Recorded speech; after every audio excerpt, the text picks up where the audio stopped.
Welcome to Dead Man Talking. Tonight's story is a chilling reminder that it's not always best to take the back route, the country road home late at night, especially when you're on your own, and especially when unknown beasts and creatures are lurking in the shadows. Tonight's story, I believe, is an encounter with the very much feared and legendary Skinwalker. Please do let me know down below in the comments, guys, what you think. Of course, please do like and share. And if you haven't subscribed to DMT, please do hit that subscribe button. Your support is more than welcome. Without further ado, guys, let's get into tonight's story, entitled Country Roads, Take Me Home. Let's get straight into that. Few things soothed me more than an aimless drive. The day after I turned 16, my mother took me to the DMV and I aced my learner's permit test on the first try. 6 months later, I completed my driver's ed classes and received my first license. Within the next year, I'd scrounged together enough funds from my after-school job, plus birthday and Christmas money, to buy my first car. It was nothing special. It was a cheap beater that realistically was better suited for a junkyard than my parents' driveway. But it was mine, and it was fantastic. I drove myself to and from school, to my extracurriculars, and used any excuse to run errands for the family. I loved nothing more than the freedom of being behind the wheel. As I grew older, I learned little bits about basic maintenance and became more and more interested in motoring. By the time I turned 20, I dreamed of becoming a professional rally driver. I knew the odds of that ever happening, especially as a female, were nil. However, the weight of that reality was never quite enough to crush my dream. Shortly after turning 25, I finally moved from the suburbs in which I grew up and into the nearby city. Even better, I landed a job that paid well enough for me to be able to pay off my debt, slowly hide away funds in a real savings account, and even have enough to funnel into some hobbies. And by hobbies, I of course mean that I had enough to drop on a fun car. It was nothing special, a beaten up yellow 2002 Mini Cooper for $2,000. It was only a 4-cylinder and had over 120,000 miles on the clock, and the interior and paint job both looked like absolute arse. However, it was mine. My weekend afternoons were mostly spent zipping around the former neighbourhood, having figured out where the local speed traps were set up years prior. The windows down, breeze whipping through my hair and radio up, I was invincible. Nothing made me feel more alive. One Friday afternoon, late in the spring after a few years back, I was asked to stay late in the office for a project that was rapidly coming up to its due date. I'd been looking forward to my special alone time, and I was dejected at the prospect of having to put it off, but I also couldn't risk my cushy job. I slogged through my work and left shortly after 9 p.m. The air was crisp and the night was perfumed with young budding flowers. It was a gorgeous evening. I quickly sped up back to my house I was renting, changed out my work attire and hopped into my Mini. The drive back home only took about half an hour on the highway. Before I knew it, I was cruising through the back roads, my heart pounding in time with the music crooning from my stereo. The road before me twisted and twirled along the countryside. I had to mind my speed, as the wildlife in western Pennsylvania tends to spring to life once the sun dips below the horizon. But it didn't hinder my enjoyment all that much. I'd had a deer run into the side of my first car ages before, and knew that the local fauna wasn't all too bright, but typically knew enough to stay away from high beams and loud approaching music. Typically. I'd been driving along for less than an hour when I caught a shadow in my peripheral to the left of my narrow lane. I slowed down reflexively, imagining a doe wandering around past the tree line. Flickering my lights as I drove past, I kept my eyes peeled to the left, and as I was about to speed up and cruise on, I felt an impressively heavy thump and heard an agonally scratching sound on the opposite side of my coupe. I slammed on my brakes. It was likely a family of deer passing through, and a stupid young stag had struck me again. Exasperated, I stopped completely, preparing myself to examine the damage and cursing myself for not getting better insurance coverage on my clunker. As I went to put it in park, I instinctively checked my rear view mirror, and that's when I saw something dart past in the redness of my brake lights.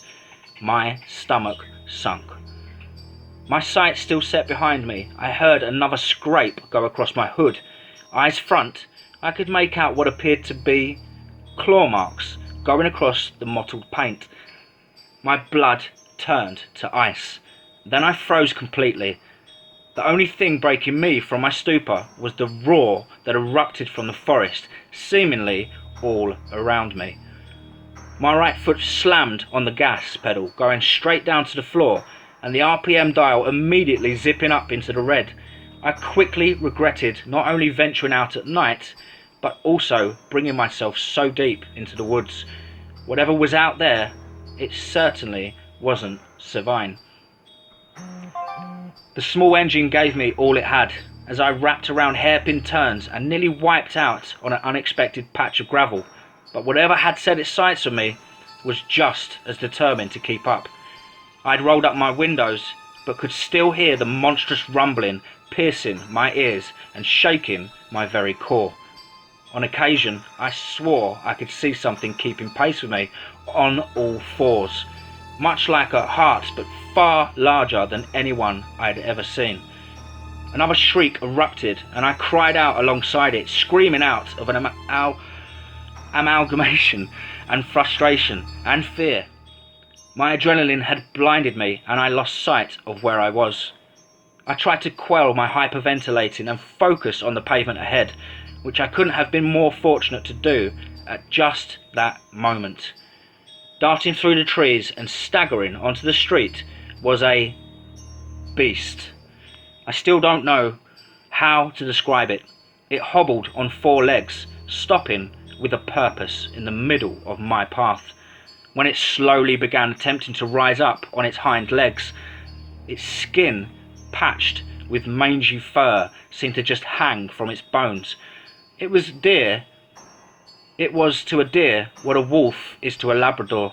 Their basic structure was similar, but the size differential was astronomical, and there was a terrifying, wild look to it. Right then, the temperature seemed to drop 20 degrees in an instant, causing me to physically shake and think for a moment that I was able to see my breath as I frantically in and exhaled. I nearly choked as I realised the rigid motions included not only extending itself to a height rivaling the trees flanking it, but turning itself to face me. The lower half of its jaw was completely devoid of skin, exposing a row of gnarled, terrifying canine teeth. Its snout was long, narrow and pointed, almost like that of a fox.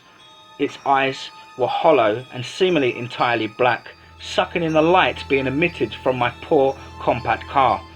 A dark, viscous liquid covered the majority of its maw.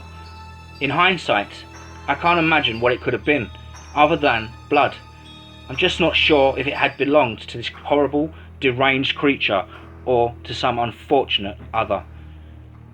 As I was distracted by the beast before me, I felt myself sliding forward. Something was attempting to lift up my coupe by its back bumper. Another wail tore through me, this time with determination. Whatever these monsters were, I refused to let them get a proper hold of me. Using the front wheel drive to my advantage, I stomped down on the accelerator once more and pulled myself forward with all of my Mini's might. The hellish howling rose up again, coupling in a ghastly way with my screaming tyres and my own guttural cry. With a sudden jerk, I lunged forward down the road, careering towards the fiend facing off against me. Realising that I was suddenly loose, it advanced as well, charging towards me at truly menacing speed. I refused to drop from this game of chicken, but swerved at the last moment and clipped its right leg with a deafening crack. Definitely from my then shattered windscreen, but hopefully from its bones as well. Pausing only for a second to recover from the impact, I accelerated the rest of the way down the road, attentively keeping my ears turned to any approaching howls or potential galloping footfalls. I veered off from my backwards boulevard as soon as I saw access to a strip leading back to the highway home. I ran as many stop signs and red lights as possible on my way back, nearly dropping my transmission as I tried putting the car into park before I even fully stopped in my front of my house. With shaky hands, I opened my front door, only to lock and collapse against it. The tears seemed as though they never stopped. I didn't even attempt to sleep until the sun had begun to rise. Waking in the late afternoon, I gingerly took steps outside to inspect the physical damage to my car. The size of those slashes was insane. Each one along the passenger side was nearly the width of the door handle and clearly cut into the panel itself by at least a half an inch.